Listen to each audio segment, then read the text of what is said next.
जय हिंद साथियों। स्वागत है आप सभी का हमारे YouTube channel A to F academy पर। आज हम पढ़ने वाले हैं हिस्ट्री का अगला पार्ट। पिछले वीडियो में हमने पढ़ा था कि गुलाम वंश की शुरुआत कैसे हुई, इसके वास्तविक संस्थापक कौन थे, शुरुआत किसने किया, संस्थापक मतलब शुरुआत कहाँ से हुई, गुलाम वंश की शुरुआत में शासक किसने किया और वास्तविक संस्थापक किसे माना जाता है। पहला जो शासक हुआ आखिर उसे वास्तविक संस्थापक क्यों नहीं माना जाता है, ये सब हमने पिछले वीडियो में मेंशन नहीं किया था। थोड़ा सा इसमें और मेंशन करेंगे। चलिए शुरू करते हैं आज आप लोगों को गुलाम वंश।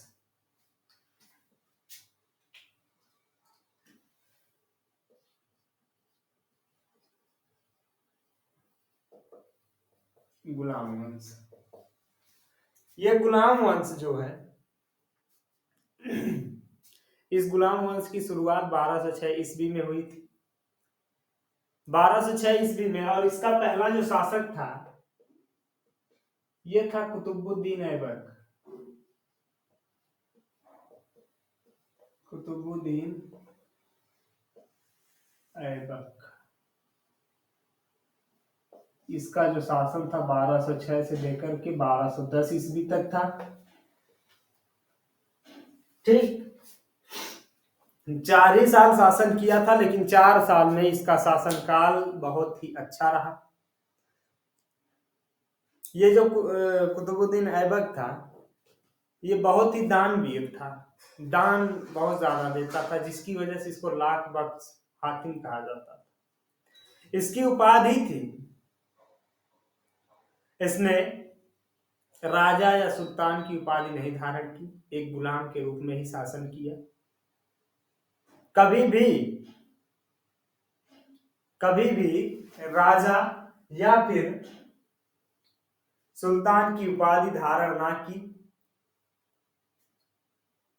और उस समय एक प्रचलन ये भी था कि खलीफा से एक खिलअत प्राप्त किया जाता था। उस खिलअत का मतलब ये था,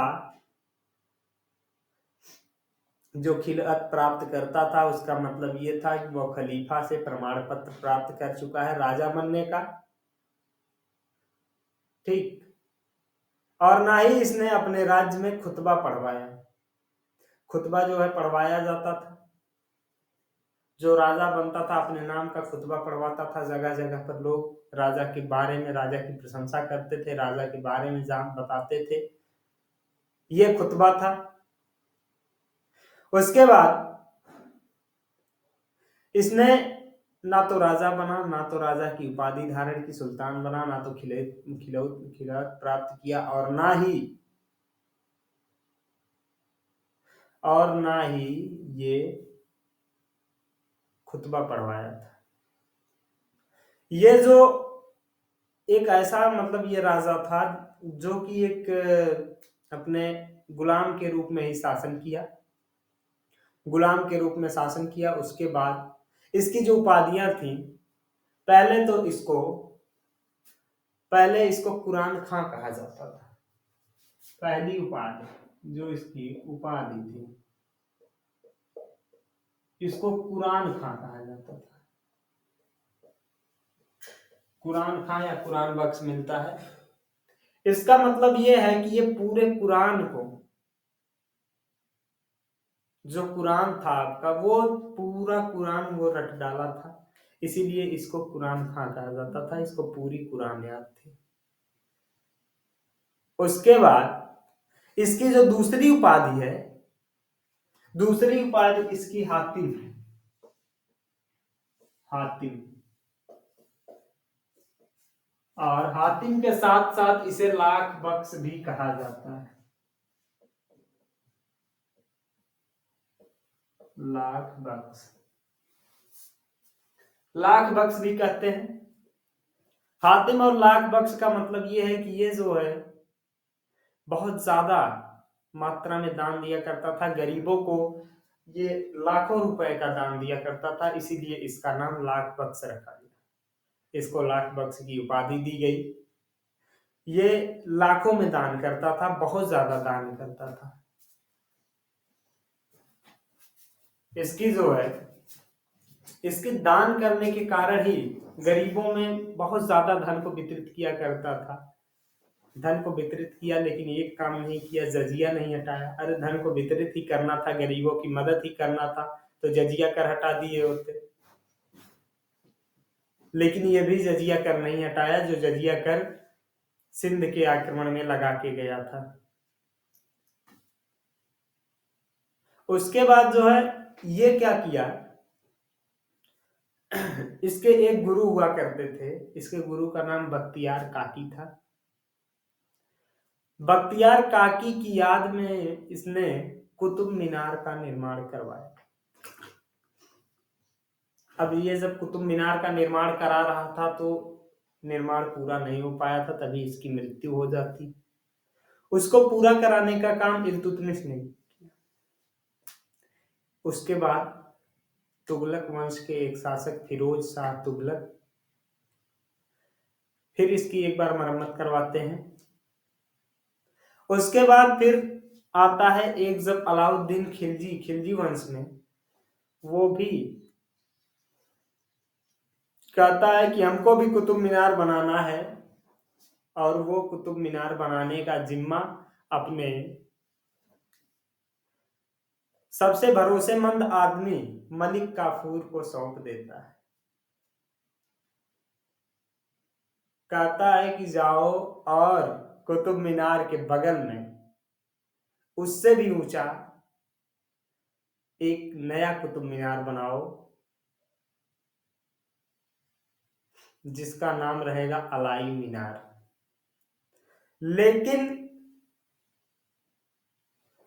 लेकिन वो था तो सेनापति, इंजीनियर तो था नहीं। वो क्या किया कि कुतुब मीनार ऐसे था, मान लीजिए जो भी ऐसे कुछ था,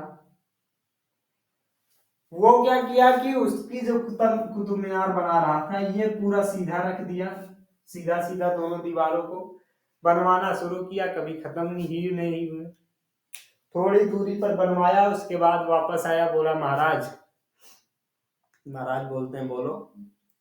कहता महाराज अब नहीं होगा, हमसे होगा ही नहीं, कुतुब मीनार बनेगा ही नहीं, अलाई मीनार नहीं बनेगा, रहने देते हैं, छोड़।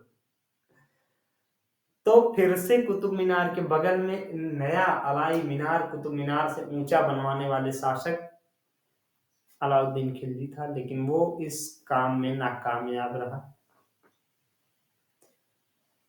और ये जो ऐबक था, ऐबक ने एक इस्लाम मंदिर बनवाया था।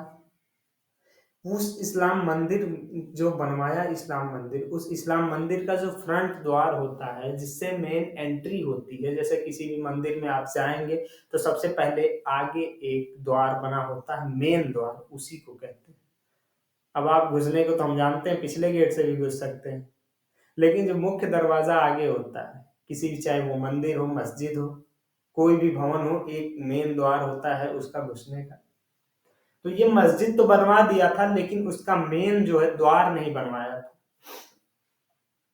मेन द्वार जो है जब ये बनवाया,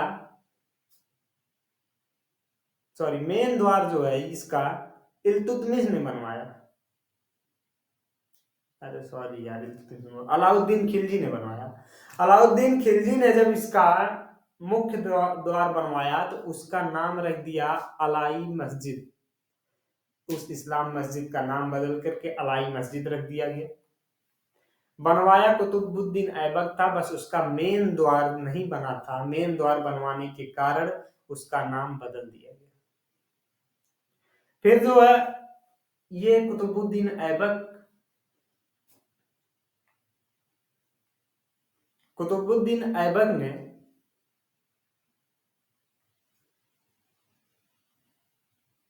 कुतुबुद्दीन ऐबक ने 2.5 दिन का झोपड़ा बनवाया। 2.5 दिन का झोपड़ा, जो कि आप जाएंगे वहां पे, उसकी आकृति ऐसी है, ना तो वो मस्जिद है ना तो वो मंदिर है।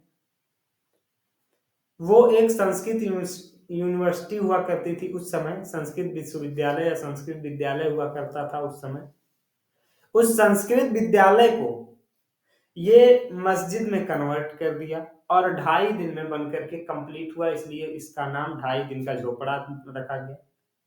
पहले से वो थी, वहां पे बिल्डिंग थी, सब कुछ था, बस केवल उसको कन्वर्ट करना था, तो वो 2.5 दिन में हो गया। ठीक है, इसीलिए उसका नाम 2.5 दिन का झोपड़ा रख दिया गया। दूसरी चीज ये है कि ये जो कुतुबुद्दीन ऐबक था, इसके दरबार में 2 प्रसिद्ध रचयिता हुआ करते थे। पहला प्रसिद्ध रचयिता जो था मिनहाज उस सिराज था, दूसरा जो है हसन निजामी था। मिनहाज उस सिराज एक बहुत ही प्रसिद्ध रचयिता उस समय के, जिसकी एक प्रमुख रचना है, जिसकी रचना कौन सी है, तबकाते नासरी। तबकाते नासरी इसकी प्रमुख रचना है। और जो हसन निजामी है उसकी भी एक रचना है जिसको बोला जाता है ताज उल नासरी। जिसको क्या बोला जाता है, मिनहाज उस सिराज की रचना तबकाते नासरी, हसन निजामी की रचना ताज उल नासरी। ठीक, उसके बाद 1210 ईस्वी में चौगान खेलते समय, चौगान जिसको इंग्लिश में आप पोलो बोलते हैं, पोलो करते क्या है, घोड़े पे बैठ जाएंगे, एक तो डंडा ले लेंगे और गेंद को मारेंगे। वही खेल रहा था, खेलते वक्त घोड़े से गिर गया और अन्य घोड़े जो इसके पीछे आ रहे थे इसको कुचल दिए। उसमें वह बुरी तरह से घायल हुआ। घायल होने के बाद इसकी 1210 ईस्वी में मृत्यु हो जाती है। ठीक है, यहां तक था कुतुबुद्दीन ऐबक का शासक। इसको कभी वास्तविक संस्थापक गुलाम वंश का नहीं माना गया। गुलाम वंश का वास्तविक संस्थापक ना माने जाने का कारण यही था कि इसने ना तो खुतबा पढ़वाया था और ना ही खलीफा से खिलाफत प्राप्त किया था। 2 काम नहीं किए थे, इसलिए इसे वास्तविक संस्थापक नहीं माना जाता है। इसके बाद जो इसका शासक आता है, चलिए इसके बारे में थोड़ा सा लिख लेते हैं, उसके बाद फिर आगे बढ़ते हैं। इसको कुरान खां हातिम लाख बख्श कहा जाता था। इसके जो गुरु थे, गुरु, ये गुरु जो इसके थे, ये बख्तियार काकी था।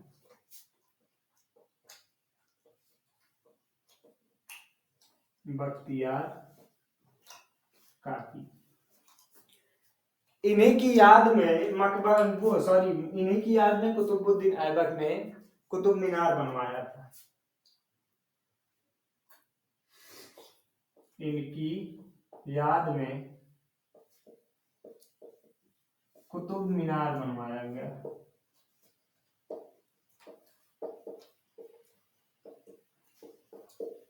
कुतुब मीनार बना।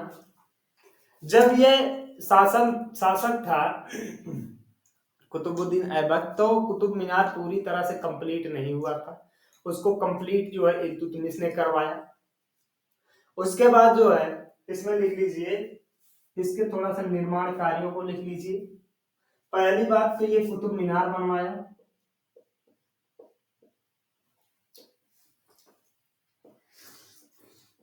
कुतुब मीनार बनवाया। दूसरी चीज, इसने इस्लाम मस्जिद बनवाई। इस्लाम मस्जिद बनवाई, जिसका मुख्य द्वार अलाउद्दीन खिलजी ने बनवा करके इसका नाम अलाई दरबार रख दिया था। जिसका नाम अलाई दरबार रख दिया गया अलाउद्दीन खिलजी के द्वारा। ठीक है, उसके बाद इसने एक और मस्जिद बनवाई, 2.5 दिन का झोपड़ा। 2.5 दिन का झोपड़ा जो है, ये दूसरा है मान लीजिए, और ये तीसरा। 2.5 दिन का झोपड़ा, 2.5 दिन का झोपड़ा बनवाया। जब तो 2.5 दिन का झोपड़ा जो था,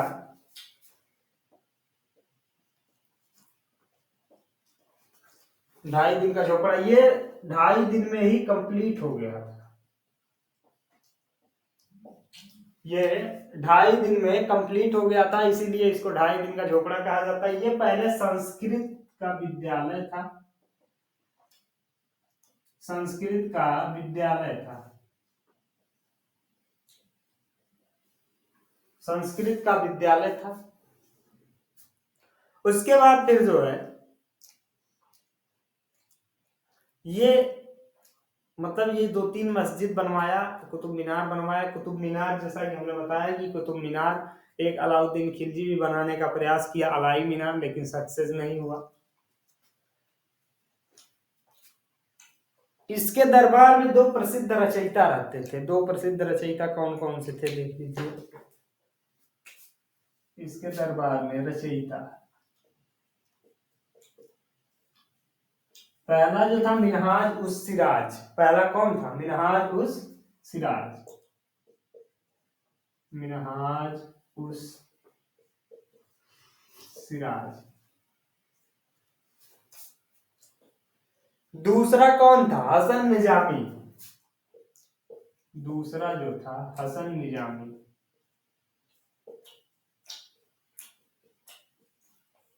इसकी जो पुस्तक है, इसकी पुस्तक तबकाते नासिरी है।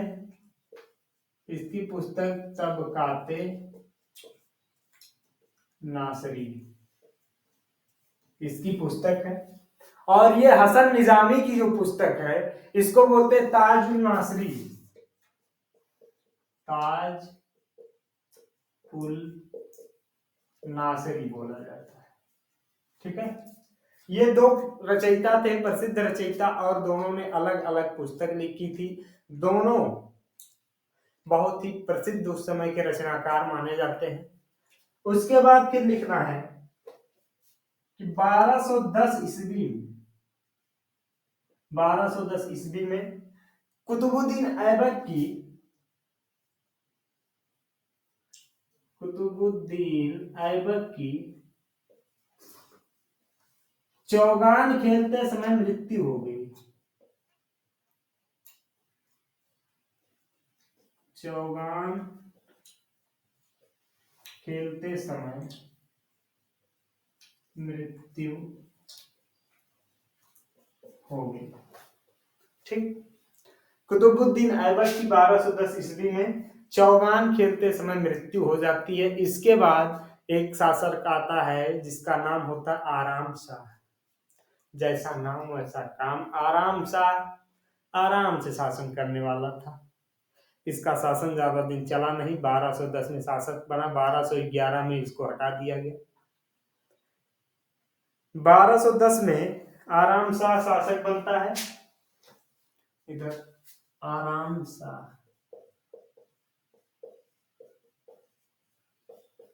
1210 से 1211, ये जो है 1 साल तक लगभग शासन करता है। 1 साल के शासनकाल के बाद इसको हटा दिया जाता है। फिर हमारा यहाँ से शुरुआत होता है इल्तुतमिश। इसको हटाने में 1 साल लग जाता है। वैसे इल्तुतमिश जो है 1212 से लगभग शासक बनता है, लेकिन लिखा 1211 से ही जाता है। ठीक, 1211 से लेकर लगभग 1233 के आसपास तक वो शासन किया था। उसका शासनकाल लंबा चला था। इसके अगली वीडियो में हम लोग पढ़ेंगे उसके बारे में। तब तक के लिए धन्यवाद। जय हिंद।